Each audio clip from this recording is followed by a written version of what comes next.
صفحہ نمبر 93، آیت نمبر 154، سورة النساء۔ اعوذ باللہ من الشیطان الرجیم، بسم اللہ الرحمن الرحیم۔ ورفعنا فوقهم الطور بميثاقهم وقلنا لهم ادخلوا الباب سجدا وقلنا لهم لا تعدوا في السبت وأخذنا منهم ميثاقا غليظا۔ اللہ تبارک و تعالی فرماتے ہیں ورفعنا فوقهم الطور بميثاقهم، ہم نے بنی اسرائیل کے اوپر کوہ طور کو اٹھایا ان کے وعدے کی وجہ سے۔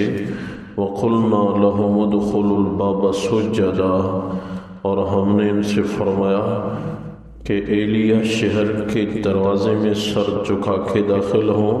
وَقُلْنَا لَهُمْ لَا تَعْدُوا فِي السَّبْتِ، ہم نے ان سے فرمایا ہفتے کے دن کے حکم کے متعلق تجاوز مت کرو۔ وَأَخَذْنَا مِنْهُمْ مِيثَاقًا غَلِيظًا، ہم نے ان سے پکا وعدہ لیا تھا۔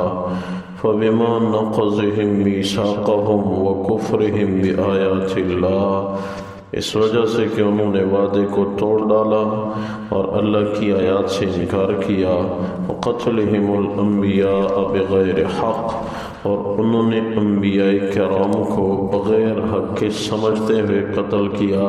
وَقَوْلِهِمْ قُلُوبُنَا غُلْفٌ، اور کہہ رہے تھے کہ ہمارے دل بھرے ہوئے ہیں۔ بل طبع اللہ علیہا بکفرہم، تو اللہ تبارک و تعالیٰ نے ان کے دلوں پہ ان کے کفر کی وجہ سے مہر لگا دی۔ فلا یؤمنون الا قلیلا، تو وہ ایمان نہیں لائے مگر بہت تھوڑے سے افراد۔ وبکفرہم وقولہم علی مریم بہتانا عظیما،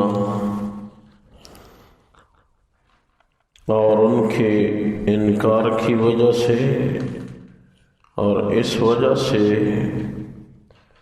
ان میں سے بہت کم لوگوں کو ایمان نصیب ہوا کہ انہوں نے مریم علیہ السلام پہ بہت بڑا بہتان باندھا تھا۔ اللہ تبارک و تعالیٰ ان آیات مبارکہ میں بنی اسرائیل کا ذکر فرما رہے ہیں۔ اللہ تبارک و تعالیٰ نے بنی اسرائیل سے وعدہ لیا تھا کہ تورات کے احکامات مانو گے۔ انہوں نے کہا کہ ہاں ہمیں وعدہ ہے، ہم تورات کے احکام کا خیال رکھیں گے۔ تو پھر حکم ہوا کہ ہفتے کے دن مچھلیوں کا شکار مت کرنا۔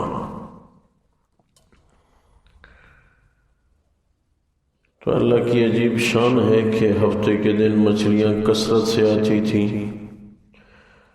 تو انہوں نے یہ کیا کہ چھوٹی نہریں کھدوائیں اور یک طرف پانی کے لیے حوض بنا دیے۔ ہفتے کے دن مچھلیاں زیادہ ہوتی تھیں،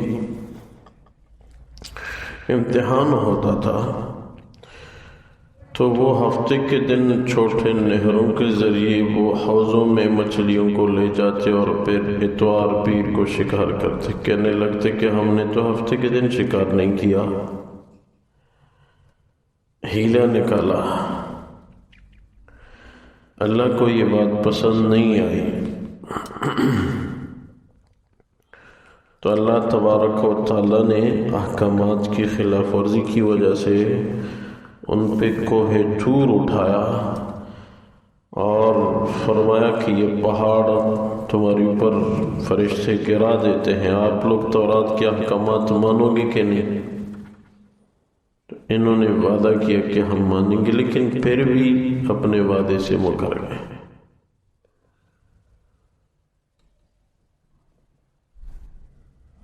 وہ ایک ساتھی نے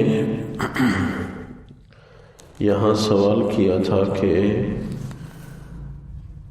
قرآن کا حکم ہے لا اکراہ فی الدین، دین میں زبردستی کوئی نہیں، پھر کوہ طور کیوں ان پہ اٹھایا گیا؟ واقعی ظاہراً ایک سوال تو ہے، کیونکہ وہ بھی قرآن لا اکراہ فی الدین، دین میں زبردستی کوئی نہیں، اور یہ بھی قرآن ورفعنا فوقهم الطور بمیثاقہم، تو جواب یہ ہے کہ دین میں زبردستی نہیں ہے جب تک کوئی دین میں داخل نہ ہوا ہو۔ کافر کے لیے یہ نہیں کہ آپ کلمہ پڑھیں ورنہ آپ کو میں قتل کر دیتا ہوں، نہیں جی، بس ٹیکس دو، مسلمانوں کے ملک میں رہتے ہو، جہاں بھی اللہ کی زمین پہ رہتے ہو، مسلمانوں کو غلبہ حاصل ہوا، جزیہ دو، رہو کفر پہ، رہو، خود کفر پہ رہ کے دوزخ جانا چاہتے ہو تو آپ کو کون سمجھائے گا؟ جزیہ دو، رہو، زبردستی نہیں ہے، جزیہ دو گے کیونکہ اللہ کی نعمتیں استعمال کر رہے ہو اور اس کے احکامات آپ نہیں مانتے تو جزیہ دو گے۔ باقی جب اسلام لے آئے تو اب آپ نے وعدہ کیا ہے کہ میں احکامات مانوں گا، اب آپ پہ زبردستی ہوگی، اب چوری کرو گے تو اسلامی حکومت آپ کے ہاتھ کو کاٹ دے گی، زنا کا ارتکاب ہوگا تو رجم کا عمل ہوگا، کسی کو قتل کیا تو قصاصاً آپ کو قتل کیا جائے گا۔ یہ تو ایمان لانے کے بعد کے لیے ہے، ایمان لانے سے پہلے کوئی زبردستی نہیں ہے۔ ایمان لانے کے بعد بنی اسرائیل نے تو ایمان بھی لایا تھا اور وعدہ بھی کیا تھا۔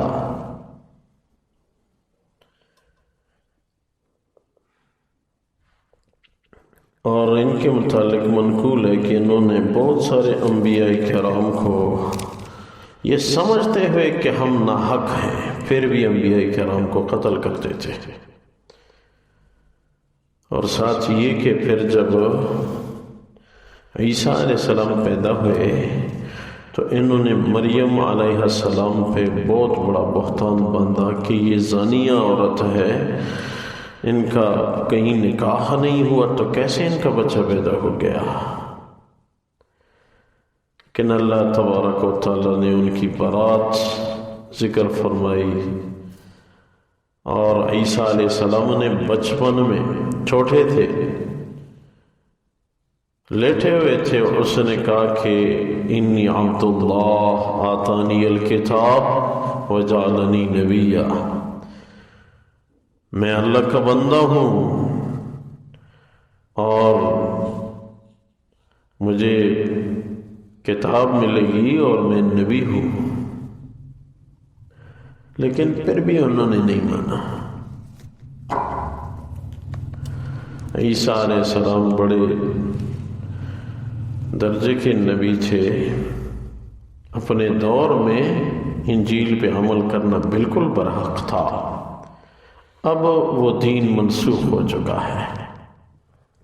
اللہ نے بڑے معجزات دیے تھے، قم باذن اللہ، کسی قبر کے ساتھ کھڑے ہو جاتے، قم باذن اللہ، اللہ کے حکم سے کھڑے ہو جاؤ تو مردہ کھڑا ہو جاتا تھا۔ ایک روایت میں ہے کہ سام بن نوح علیہ السلام کا بیٹا سام، تو کچھ لوگ کہنے لگے یہ نوح علیہ السلام کے بیٹے کی قبر ہے، تو عیسیٰ علیہ السلام کھڑے ہو گئے، قم باذن اللہ، اللہ کے حکم سے کھڑا ہو جا، تو وہ قبر سے کھڑا ہو گیا، دیکھا تو سر کے بال سفید ہو چکے تھے۔ فرمایا یہ کیوں؟ کہنے لگے آگے جو مراحل ہیں وہ بڑے بھاری اور مشکل ہیں، انہوں نے میرے سر کے بالوں کو سفید کر دیا ہے غم کی وجہ سے، لیکن اے عیسیٰ آپ نے میرے ساتھ زیادتی کی، کیونکہ میں ایک دفعہ موت کا ذائقہ چکھ کے اس مرحلے سے گزر چکا تھا۔ یہ بڑا مشکل مرحلہ ہوتا ہے جب آدمی کے جسم سے روح نکالی جاتی ہے، یہ بڑی مشکل گھڑیاں ہوتی ہیں۔ ہمارے نبی نے کیا کہا موت کے وقت؟ اللہم اعنی علی سکرات الموت، یا اللہ موت کی مشکل حالت میں میری مدد فرما۔ فاطمہ رضی اللہ تعالیٰ عنہا دیکھ رہی تھی ابا جان کبھی ہوش میں کبھی بے ہوش، تو رونے لگی۔ وَكَرْبَ أَبَاهُ، افسوس ابا جان کو سخت تکلیف ہے، کبھی ہوش میں آتے ہیں کبھی بے ہوش ہو جاتے ہیں۔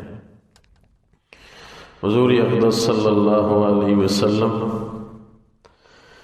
ہوش میں آئے، دیکھا تو فاطمہ رو رہی ہیں، دل کا ٹکڑا کہا تھا۔ حضور فرمانے لگے لیس علی ابیک کرب بعد اليوم، اے فاطمہ آج کے بعد آپ کے ابا جان کو کوئی تکلیف نہیں ہوگی، یہ آخری تکلیف ہے، یہ گزرنے والی ہے۔ تو سام بن نوح نے کہا کہ اے عیسیٰ آپ نے میرے ساتھ زیادتی کی، میں اس مشکل حالت سے ایک دفعہ گزر گیا تھا، آپ نے پھر مجھے زندہ کیا، اب پھر مجھے موت آئے گی اور مشکل حالات کا سامنا کرنا پڑے گا۔ اور دوسری بات یہ کہ دنیا کی زندگی کا وہاں حساب دینا ہے، تو اب پھر مجھے زندگی مل گئی، پھر احکامات کا سامنا کرنا ہوگا، یہ آپ نے اچھا کام نہیں کیا۔ تو اس نے پھر دعا مانگی، یا اللہ اس کو آسانی والی موت دوبارہ ابھی عنایت فرما، دنیا کے امتحان سے بھی بچ جائے اور موت بھی ان کی آسان ہو۔ تو اللہ نے اس کی دعا قبول فرمائی۔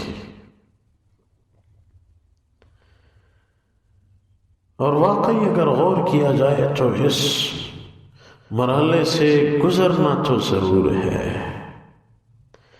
ایک دن یہ چمکتا بازار ہم سے رہ جائے گا، چمکیلی دنیا یہاں رہ جائے گی،